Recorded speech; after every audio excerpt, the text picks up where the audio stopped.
안녕하십니까. 오늘 미래과학과 도서관에 대해서 얘기할 포항공대 정우성입니다. 반갑습니다. 흔히 도서관이라고 하면 이런 광경 떠올리시죠? 예, 도서관은 과연 어떤 곳일까요? 예, 책이 있는 곳입니다. 근데 저는 오늘 조금 다른 관점에서 얘기를 해보려고 해요. 도서관은 책이 있는 곳이기도 하지만요, 지식이 있는 곳이라고 한번 얘기를 해보겠습니다. 아니, 책이 지식 아니야? 라고 하면, 예, 맞습니다. 근데 조금 뭐가 다른지 한번 살펴보도록 하겠습니다. 흔히 도서관의 역사 이러면, 아까 그림에서 보셨던 그런 건물, 그리고 이렇게 책이 많은 곳을 떠올리고, 그게 언제부터 생겼는지 인터넷 찾아보시면 다 나옵니다. 근데 지식이 있는 곳이라고 하면 사람이 지식을 갖게 되고, 그리고 이 지식을 함께 나눈 건 굉장히 오래돼요. 가령 이렇게 원시인들이 어디를 가야 먹이를 잘 구할 수 있다거나 어디를 가면 위험하다거나 이런 지식을 나눴을 겁니다. 그러면 이런 공간, 지식을 나누고 쌓고 하는 공간이 도서관이라면 도서관의 역사는 어쩌면 인류의 역사와 함께 한 걸 수도 있고요. 아니면 어쩌면 지구가 탄생하고 생명이라는 것이 생겼을 때부터 도서관이 있었을 수 있습니다. 다시 전통적인 도서관 모습을 한번 보겠습니다. 이렇게 책이 많고 사람들이 많이 앉아 있는 모습이죠. 최근에 도서관이 많이 변했습니다. 코엑스에 있는 도서관입니다. 이런 도서관은 책도 있겠지만 여기서 공연도 하고요. 사람들이 모여서 다양한 활동들을 하는 곳이 도서관이 됐습니다. 책뿐만이 아니고 이렇게 멀티미디어 자료, 영상이라든지 이런 것들을 찾아보는 그런 것들을 가지고 있는 것이 요즘의 도서관입니다. 그래서 도서관들이 요즘은 많이 바뀌고 있어요. 어떤 도서관들은 책을 많이 없애고 그리고 이북이라고 하는 거를 제공을 하기도 하고요. 아니면 모여서 회의를 하고 그런 공간 중심으로 변해가는 것이 요즘의 도서관의 추세입니다. 제가 있는 포항공대에서도 얼마 전에 대대적으로 도서관을 바꿔서요, 책을 상당히 많이 없애긴 했어요. 그리고 이제 이북으로 많이 했고요. 사실 어떤 미국 대학의 도서관은 책을 몽땅 지하로 넣어버리고, 그리고 사람들이 책을 원하면 그 지하에 로봇이 들어가서 책을 찾아오는 그런 도서관도 있습니다. 그럼 지상은 사람들이 모여서 그런 책이나 아니면 멀티미디어, 그리고 인터넷을 검색하면서 같이 지식을 나누고 토론하고 발전시켜 나가는 그런 공간으로 바뀌었습니다. 심지어 요즘은 이 도서관이 인터넷 안으로 들어가기도 했습니다. 지식을 찾을 때 여러분들 어떻게 찾으시나요? 요즘은 주로 도서관을 가기도 합니다만 인터넷에 가서 검색을 합니다. 예전에 저는 어릴 때 백과사전을 많이 봤었는데요. 요즘은 백과사전이라는 게 인터넷에서 검색하는 게 백과사전이에요. 그래서 구글에게 묻기도 하고요. 아예 인터넷 속의 백과사전이라고 하는 위키피디아도 있고요. 그리고 우리나라에서는 네이버의 지식백과라는 것이 서비스되고 있습니다. 이런 식으로 도서관은 어찌 보면 지식의 확산과 공유를 하는 곳입니다. 우리의 말, 우리의 글인 이 한글, 훈민정음이 창제될 때 이 세종대왕께서 쓰신 서문을 살펴보겠습니다. 우리의 말이 중국말과 달라서 백성들이 소통을 하는데 어려움을 겪는다고 합니다. 이 세종대왕께서 이를 어여삐 여겨 가엾게 불쌍하게 여겨서 백성들이 서로 소통이 쉽게 가능하도록 훈민정음을 만들었다고 하고 있습니다. 바꿔 말하면 당시는 글을 배우기 힘들어서 백성들은 글을 배우지 못했고 글을 배울 여유가 있는 그런 양반들, 서양으로 치면 귀족들만 지식을 익히고 서로 공유를 할 수 있는 그런 시대였습니다. 그래서 세종대왕이 이렇게 훈민정음, 한글을 만들면서 지식을 널리 나눌 수 있게 된 거죠. 이것이 어찌 보면 권력의 이동입니다. 좀 전에 말씀드린 것처럼 지식층만 이렇게 귀족층만 지식을 알고 있고 배운 게 많고 발전을 하고 그리고 그 지식을 가지고 백성들을 마음대로 다스릴 수 있었던 겁니다. 그럼 백성들은 아무것도 알지 못했기 때문에 항변할 수도 없고, 물론 이것 요즘도 그래요. 제도를 잘 몰라서 불이익을 겪어도 대항하지 못하는 분들도 있어요. 그런 걸 생각하시면 바로 이 지식을 나눈다는 것이, 지식을 여러 사람이 함께 한다는 것이 권력의 이동이라는 것이라는 것도 알 수 있습니다. 잠시 대학으로 가보겠습니다. 제가 도서관의 역사를 잠깐 앞에서 뭐가 도서관의 역사일까요? 라고 얘기를 했었는데요. 대학의 역사를 조금 살펴보겠습니다. 지금 보시는 이 그림은 지금 형태의 대학 중에 최초의 대학이라고 생각하는 대학입니다. 이탈리아에 있는 볼로냐 대학인데요. 뭐 건물을 갖추고 강의실이 있고 교수와 학생이 있고요. 근데 이런 모습의 대학이 언제 시작이 됐느냐? 조금 더 올라가면 서양에서 도시국가 시절에 시작이 됐습니다. 약간 그림이 이상하죠. 사람 얼굴이 이상하죠. 왜냐하면 이게요, 사진이 아니고요. 앞에 있는 사진들은 지금의 도서관 모습을 인터넷이든 어디든 찾았어요. 근데 로마 시대에는 카메라가 없어가지고 그 도시국가 시절의 사진은 없더라고요. 제가 그래서 인공지능에게 좀 그려달라고 했습니다. 근데 그렇게 그리면 사람 얼굴은 이 초상권 문제 때문에 이렇게 얼굴이 좀 뭉개져서 나와요. 그래서 그거는 조금 감안하시고 보시면 되겠습니다. 그래서 처음에 대학은 학교를 찾아가서 학생들이 강의실에 앉아서 수업을 듣는 게 아니었어요. 학생들이 뭐를 공부하고 싶은 게 있어요. 정확히는 학생이 아니겠죠. 몇몇 친구들이 모여갖고 얘기를 하다가 어떤 분야의 지식이 좀 필요하다. 그걸 좀 공부하고 싶다. 그런 생각이 들면 그걸 잘 아는 사람을 찾습니다. 자기 도시에 있었을 수도 있고요. 옆에 있는 도시에, 도시국가에 그 분야의 지식이 해박한 분이 있었을 수도 있습니다. 그러면 그분에게 찾아가서 학생들이 돈을 모아가지고요. 지금으로 치면 수업료입니다. 그래가지고 이것 좀 가르쳐 주세요 라고 합니다. 그러면 이 선생님은 그 도시로 와서, 학생들이 있는 도시로 와가지고 며칠간 학생들에게 고용이 되는 겁니다. 그래서 가르치고 다시 돌아가고 이랬습니다. 즉, 이때는 학생이 갑이에요. 학생이 교수를 고용하는 겁니다. 물론 지금도 사실은 선생님의 월급은 학생들의 수업료에서 나오기는 합니다. 여하튼 학생들이 원하는 지식을 찾아가지고 괜찮은 잘하시는 선생님도 선택을 해가지고 공부를 하던 때입니다. 이게 차차 발전을 하면서 학생들이 찾아가는 걸로 바뀝니다.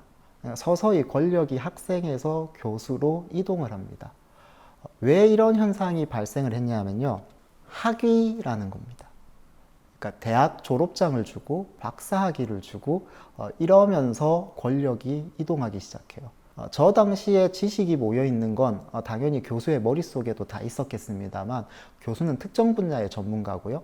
다양한 지식이 모두 모여 있던 곳은 도서관입니다. 근데 옛날에는 도서관을 아무나 들어갈 수 없었어요. 도서관은 못질이 돼 있었고 거기를 들어갈 수 있는 건 박사학위자만 들어갈 수 있었습니다. 마치 운전면허처럼 박사학위가 있어야 도서관을 들어가서 지금처럼 이렇게 많은 사람들이 이용할 수 있는 공공도서관이라는 게 없던 때예요. 근데 학위를 주는 건 누구냐? 교수인 겁니다. 그래서 학생들이 수업을 들을 수는 있으나 뭔가를 더 찾아보고 숙제나 시험을 보기 위해 도서관 찾아가거든요. 그거를 못하게 하는 그런 권한을 교수들이 가지고 있었습니다. 그러면서 대학의 구도가 지금 우리가 생각하는 그런 대학이 되는 겁니다. 지식이라는 건 원래 그 인간이 가지고 있는 욕구이긴 해요. 뭘 더 알고 싶다. 근데 여기에 권력이 들어가게 되고 방금 말씀드린 것처럼 교수 그리고 특정한 박사학위자들이 지식을 독점을 하게 됩니다. 물론 저 때는 대학 다니고 학위 받고 이러는 게 일반적인 백성은 할 수 없었고요. 좀 더 경제적인 여유가 있는 귀족들이 할 수 있었던 그런 시대입니다. 그러다 보니까 특히 저 때는 이 성경, 경전을 해석을 하고 그걸 가지고 통치를 하고 이런 시절이기 때문에 아까 그 훈민정음 창제 이전과 비슷해요. 그러니까 유교 경전을 보고 이 양반들이 해석을 하고 백성들을 통치 다스렸듯이 서양에서도 귀족들이 지식을 독점하고 도서관 접근도 못하게 하고 이러면서 그 권력을 누렸던 겁니다. 그러다가 지금 보시는 오른쪽에 있는 그림이 구텐베르크의 성경이에요. 그래서 이제 활자를 가지고 금속 활자를 가지고 성경을 인쇄하고 책을 많이 이렇게 찍을 수 있다 말고 성경이라는 지식을 모든 백성들이 쉽게 접할 수 있게 도서관을 가지 않아도 접할 수 있게 해서 이 백성들이 성경을 이해하고 지금까지 귀족들이 얘기하던 그게 틀렸네? 마음대로 해석하고 우리한테 거짓말을 한 거네? 이러한 사실을 알게 되는 계기를 만든 게 바로 이 구텐베르크의 성경입니다. 그래서 그렇게 권력을 나누면서 권력이 이동하고 그리고 백성들이 그러니까 이 성경을 더 이해하고 지식을 더 많이 갖게 되면서 이런 시민혁명이 일어났던 거죠. 그러면서 이제 그 도서관을 독점하던 체계가 무너집니다. 그래서 이렇게 공공도서관, 모든 사람들이 다 접근할 수 있는 도서관의 시대가 열렸고 지금 우리가 살아가고 있는 시대가 바로 이런 공공도서관의 시대입니다. 특히 우리나라도 요즘은 시, 구 이런 데마다 도서관이 하나씩 있다가 요즘은 동네마다 도서관이 정말 많이 생기고 초등학교, 중학교 도서관 다 있어서 많은 지식들을 접할 수 있게 되고 이게 점점 우리 그 민주사회 모든 그 국민, 모든 사람들이 평등하게 권력을 나눠 갖는 시대, 도서관이라는 걸 가지고도 이렇게 살펴볼 수 있습니다. 제가 학교를 다닐 때는 도서관에서 특정한 책을 찾고 싶으면 이런 색인 카드라는 걸 썼어요. 그때는 컴퓨터로 검색하는 게 없었기 때문에 도서관에 가면 뭐 책을 보시면 분류 기호가 있습니다. 숫자나 알파벳이나 이런 걸 가지고 책마다 분류 번호가 있습니다. 주제마다 이렇게 분류를 해두거나 하는데 이런 색인 카드도 보면 이 통은 소설, 저 통은 수필, 그리고 저 통은 뭐 자연과학 뭐 이런 식으로 분류가 돼서 그 안에서 가나다 순으로 이렇게 책 제목 찾아가지고 이 번호의 책을 제가 보고 싶어요 하면 도서관에 사서분들이 찾아주셨어요. 이게 불과 한 30년 전의 도서관 시스템이었습니다. 그러다가 요즘은 우리나라 국립중앙도서관을 비롯한 모든 도서관 요즘 인터넷으로 검색을 합니다. 정확히는 인터넷이라고 하기보다 이거는 컴퓨터로 그 도서관에 있는 책들을 찾게 되는 겁니다. 그러다가 아까 말씀드린 요즘의 지식은 인터넷에 다 있어서 위키피디아, 네이버 지식백과 말고도 맛집 정보는 블로그 아니면 유튜버. 그죠? 그렇게 구글을 가지고 이렇게 검색을 하는 겁니다. 그래서 옛날은 책을 보려면 도서관을 가야 됐고 어떤 책이 있는지를 찾으려면 도서관에 가서 그 색인 카드를 찾아야 됐는데 이제는 인터넷만 있으면 집에서 아니면 길을 다니면서 스마트폰으로 검색을 하고 지식까지 찾을 수 있는 시대가 됐습니다. 예전에는 그래서 지식의 확산과 공유가 되게 암울한 시대, 그런 시대인데 요즘은 아주 다양하게 컬러풀한 시대가 열렸습니다. 올 초에 챗 GPT라는 게 대단히 각광을 받았습니다. 도대체 챗 GPT는 뭘까? 그리고 뭐를 바꾸게 되는 걸까? 구글이 처음 나오고 네이버가 처음 나왔을 때 그때 구글로 정보를 잘 찾는 법을 사람들한테 막 가르치고 이랬어요. 실제로 사람들마다 조금 잘 찾는 사람이 있고 조금 못 찾는 사람도 있기는 해요. 근데 이제 이거를 잘 찾는 게 그 사람의 능력이라고 얼마 전에는 자격증도 있었어요. 정보 검색사. 근데 여하튼 간에 그런 꼭 자격증이 있지 않더라도 검색을 잘하냐 아니냐가 지식을 얼마나 빨리 많이 접근하고 습득할 수 있느냐로 이어지기는 했습니다. 아까 말씀드린 대로 도서관 출입이 제한되지 않고 다 문이 열렸고 인터넷에 다 접근을 할 수 있더라도 조금 더 쉽게 찾는 사람, 많이 익히는 사람과의 차이는 좀 있었어요. 그래서 구글에서 여전히 구글 검색 잘하려면 어떻게 하면 돼? 라고 보여주기는 해요. 자, 그래서 이제 구글에서 도서관 찾아보면요. 이렇게 나옵니다. 영어로 찾긴 했는데요. 근데 또 구글하고 네이버하고 검색 엔진의 차이도 좀 있었어요. 예전에는. 그래서 구글은 이렇게 도서관 찾으면 그냥 컴퓨터가 알아서 찾아줬고요. 얼마 전까지만 해도 네이버는 도서관 치면은 네이버에 계신 분들이 일일이 순서를 조정을 했었어요. 그래가지고 이 고객들이 찾기 쉬운 그리고 원하는 정보가 뭔지를 보고 제일 많이 도움이 될 만한 도서관 글들을 위로 올리는 일들을 했습니다. 그러다가 네이버도 이제 그거를 안 하게 된 지는 꽤 됐습니다. 왜? 인터넷에 정보가 너무 많은 거예요. 사람이 일일이 이거를 다 분류를 할 수가 없는 겁니다. 그래서 지금은 컴퓨터가 다 하고 있습니다. 그래서 이제 그 뒤부터는 컴퓨터가 자동으로 이렇게 제일 위에 올려주는 문서가 어떤 거냐, 사람들이 얼마나 많이 찾는 문서를 위로 올려주느냐가 이 검색 엔진의 품질이 되는 거죠. 자, 근데 이제 도서관, 아까 제가 역사 말씀드렸잖아요. 그 도서관의 역사라는 거를 구글로 찾아봤습니다. 구글이 저런 거를 우리가 찾는 문서를 위에 잘 올려주는 검색 엔진입니다. 그래서 세계 1등을 하는 겁니다. 구글이 처음 나왔을 때 선두주자가 아니었어요. 야후를 비롯해서 아주 많은 검색 엔진이 있었는데 정말 우리가 필요로 하는 정보를 제일 위에 올려주고 문서도 제일 많이 찾아주고 했기 때문에 다른 경쟁 업체를 모두 제치고 1등이 됐습니다. 자, 근데 지금도 이렇게 보면 구글에 그 도서관의 역사라는 거를 문서를 많이 띄워주긴 하는데요. 도서관의 역사에 대해서 모든 정보를 갖고 있는 게 아니기 때문에 저런 문서를 여러 개를 들어가 가지고 저희가 도서관의 역사를 종합 정리를 해야 돼요. 그리고 블로그를 들어가게 되면 사람마다 이렇게 쓰는 문체가 달라가지고요. 저랑 잘 안 맞는 문체를 쓰는 분들 글 읽으면 득을 못하거나 아니면 글을 잘 못 쓰시는 분도 있어. 그래서 이 글은 뭔 얘기를 한 거지 이해가 안 되는 것도 있습니다. 근데 저기 오른쪽에 있는 그게 제가 챗GPT로 여기 오기 전에 제가 이렇게 검색을 했어요. 도서관의 역사에 대해서 나한테 말해줘 이랬더니 제가 앞에 말씀드린 역사의 그런 얘기를 이렇게 글로 쫙 풀어줍니다. 챗GPT는요, 자기가 이렇게 검색을 한 다음에 그거를 이해하기 쉬운 글로 이렇게 쫙 만들어줍니다. 여러 가지 문서를 구글을 통해서 들어갈 필요 없이 한 군데에 다 모아줍니다. 이러니까 제가 정말 찾고 싶은 지식을 굉장히 빨리, 굉장히 풍부하게 접근을 할 수 있습니다.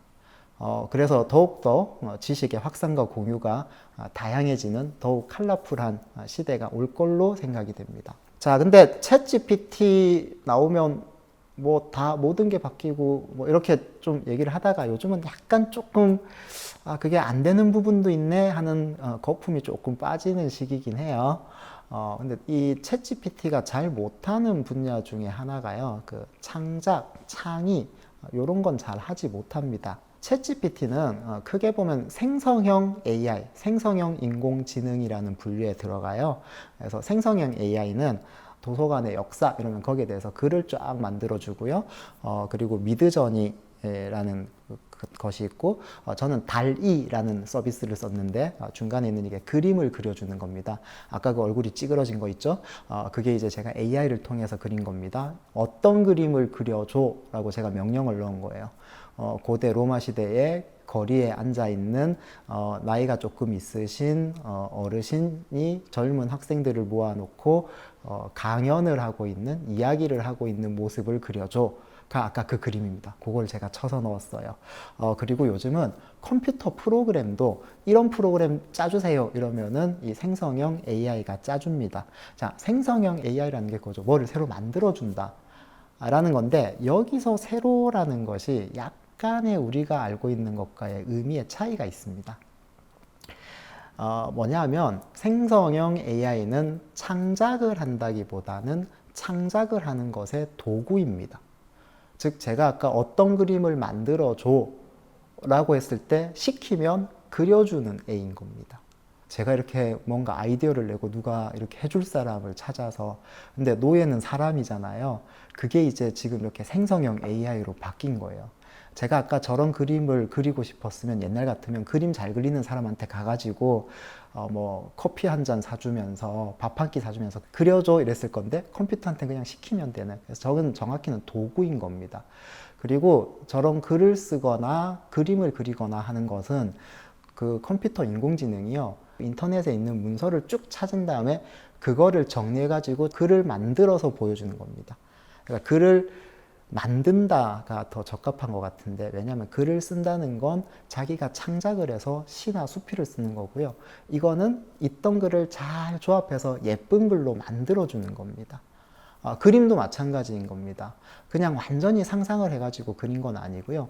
기존에 인터넷 안에 있던 그림들을 보고 그리고 그거를 조합해가지고 제가 원하는 그런 아까 그 가르치는 그런 모습의 그림을 만들어준 거예요.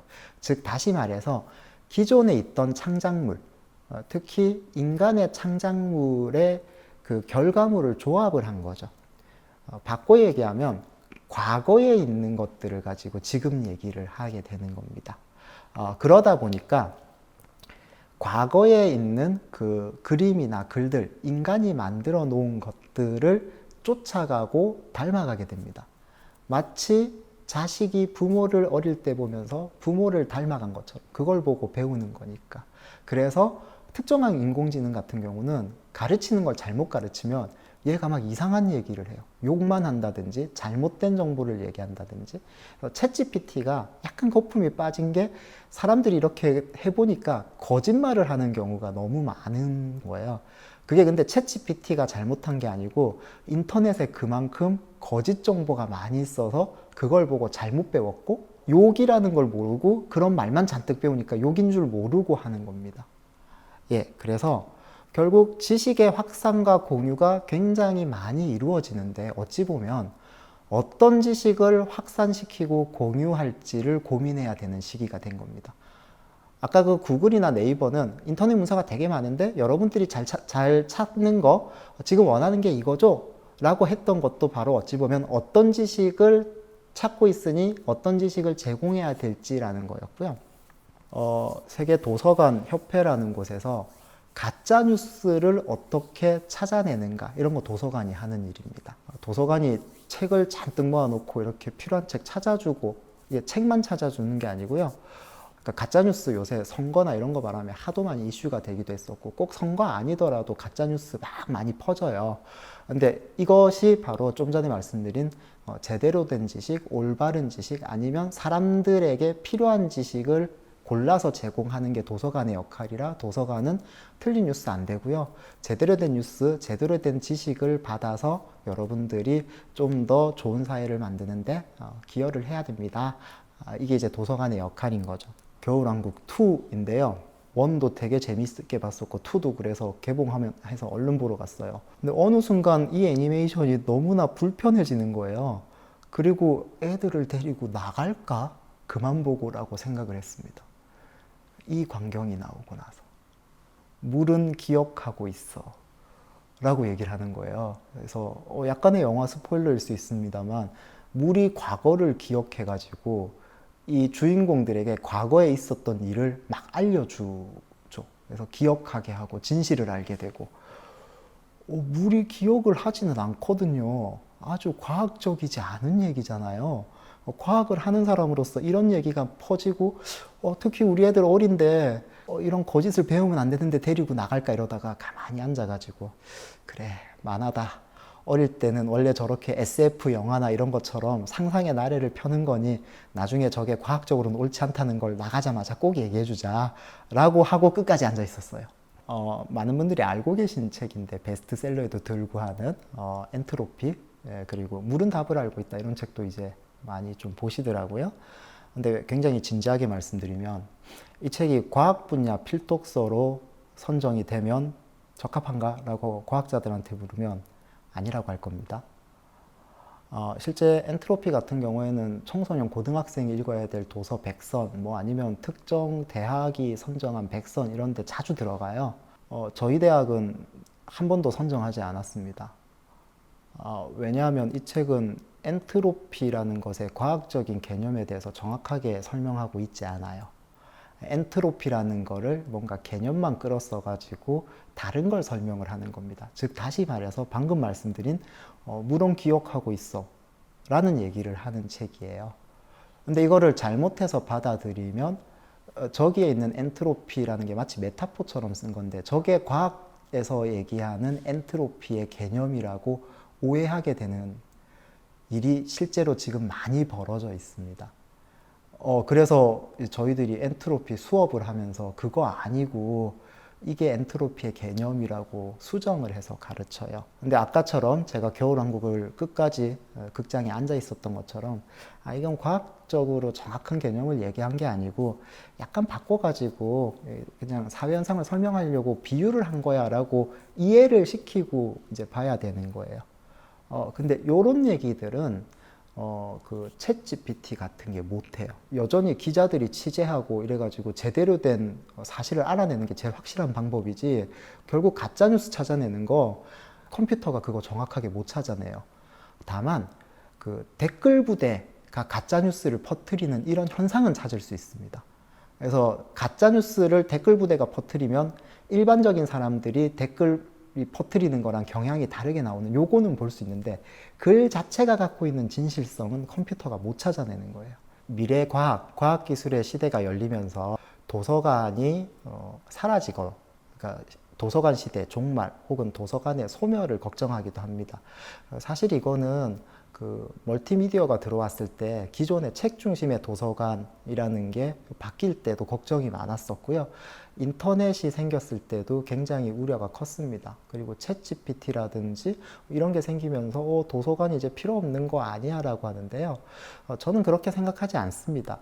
그러니까 도서관이 책이 모여 있는 곳이 아니고요. 지식을 모아놓은 곳이라고 생각을 한다면은 지식을 모으고 확산하고 공유할 수 있는 도구가 더 생겼다고 봐야 돼요.